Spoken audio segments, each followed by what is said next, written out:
Do you work in the climate space or the environmental space? If the answer is yes, then the Yale Program on Climate Change Communication was 100% made to help you in your practice. So the Yale Program on Climate Change Communication, or YPCCC, is a research org at Yale University at the School of the Environment, and we conduct research around climate change policy support, beliefs, attitudes, behaviors, that kind of thing. We have multiple studies every year, multiple research papers, multiple tools that we update, all sorts of things to make your life and your practice and your work easier. And so we can all kind of like work towards the same goal and the same North Star. So today I'm going to go over a very small spattering of some of our research products that we have here and how they can help you. We have a lot more on our website. Sometimes it can be hard to sift through, so I'm going to put our email address below here, climatechange@yale.edu. And if there's anything that you are looking for when it comes to beliefs, attitudes, policy support, knowledge around climate change in America specifically, please feel free to reach out and ask. If you can't find it, there's a very good chance it's somewhere. So please, please, please, please reach out and ask. So the first product I'm going to talk about is right here. It's called our CCAM Report. So that stands for Climate Change in the American Mind. It's our twice yearly national representative surveys that investigate, track, and explain public climate change knowledge, risk perceptions, policy support, and behavior. This is really, I would say, our flagship product. It has a lot of meat to it. Like I said, we publish it twice a year, so you can kind of compare results from not only earlier in the year, but also other years. So we've been doing it for many, many, many years, and it's really helpful for journalists, policy makers, activists, anyone who wants to see how people feel about certain issues, if they're for them, against them, and also if they even really understand them.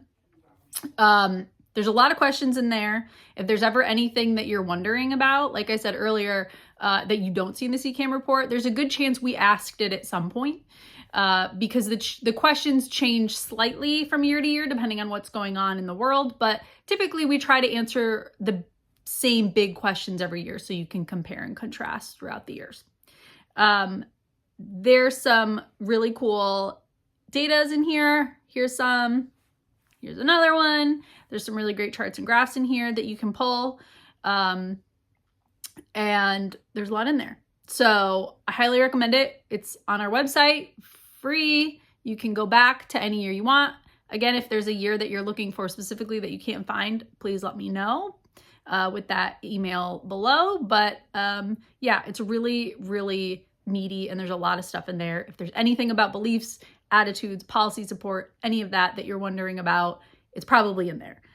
I will say we have a lot of other research on our website, and we also put together a CCAM politics and policy report regularly. So if there's something you're looking for in regard to politics and policy and it's not in the regular CCAM report, it is likely in the politics and policy report. So I'll link to that below as well.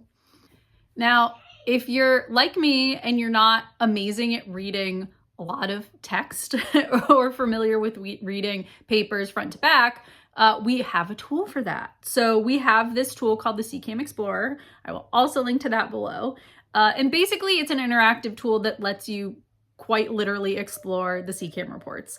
And you can really compare time over time of how people's views and beliefs and knowledge has changed. So it's a really, really good tool. And I feel like it's really underutilized if you really want to get some comparative data really quickly. And again, I think this is really especially good for journalists because I know how quick you'll have to work sometimes and how it's hard to sometimes find what you need quickly. So I would definitely recommend, if you don't have time to look through the CCAM report or you don't have even time to really email us and ask us questions if you're on a deadline, to check the CCAM Explorer, because you might find that it's a lot easier to find what you're looking for on there. We also have a tool called the Climate Opinions Maps. And I think that if you're familiar with us as an organization, you are probably familiar with the Climate Opinions Maps tool. So I will show it right here. It is beautiful. I think it's most people's favorite tool. I think it's probably my favorite tool, even though I should not be biased. And there's some great stuff in there. There's stuff like this, and there's stuff like this. And basically, this isn't a one-to-one match of CCAM because there's some things in CCAM that aren't on this tool. So if you don't see it in CCAM, it could, or if you don't see it in the maps, it could still be in CCAM. However, this tool is amazing if you need location-based information, right? Like, it is a map. So if you are working for an organization in a specific area that is trying to get some kind of policy support, great. How does my constituency, down to the congressional level you can go in most places, feel about XYZ, right? So great. And you can actually save that information out in another tool and send it to people, which I will go over next. It's also really good, again, for journalists that just, local journalists that want to tell a climate story and want to maybe put in something about how people locally feel about that climate story. And it's also great, for academics too, just to see, depending on what their research is. It's, again, just super easy and super intuitive, and it does work on mobile. Maybe not as well as desktop, but does work on mobile. So it is just like a really handy tool.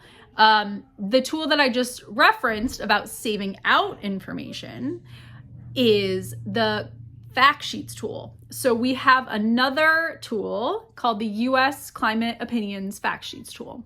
And that tool lets you select questions, much like the Climate Opinions Maps tool, but you can select multiple questions and you can select a geographic area. And when you hit a generate button, it actually will generate all those questions in all those areas with some nice charts and graphs into basically like a one-pager PDF. So you can save that PDF out, you can print it, you can send it around, you can email it to people. And so for policy support especially, it's awesome because you can show even just your local representatives through email, hey, look, this is what your constituency thinks. I'm sending it to you. I'm showing it to you with pretty pictures, and it's just all there on paper. So that's a great tool. I think, again, highly underutilized, and I highly recommend it, and I will link to it below. The other tool I think that people would probably be very interested in if they haven't already found it is our Sassy Tool. So that is our super short 6 Americas survey tool. And it's basically a quiz. So it's a super short quiz that you can take on our website. Again, I will link to it to see how you fall on what we have really created as a climate change belief designation, like audience system. So you can find out more about what these audiences are on our website, but it really goes from people who are alarmed about climate change to people who are just totally dismissive about climate change. And not only can you take the quiz, or you can have your students take the quiz, or your friends or your family take the quiz, but you can also use that audience information to inform who you're talking to and the messages that you're sending them. We have a lot of friends and partners who use our Sassy information to figure out when they're creating a communication strategy, who they're reaching. Do we want to reach alarmed people about this issue? Do we want to reach concerned people, or people kind of in the mushy middle? Do we want to talk to dismissive people that don't believe in this, or do we want to stay away from them? It really helps people and organizations figure out who they're talking to when it comes to climate change issues and audiences specifically. So I highly recommend that, especially if you're doing communications work around climate change.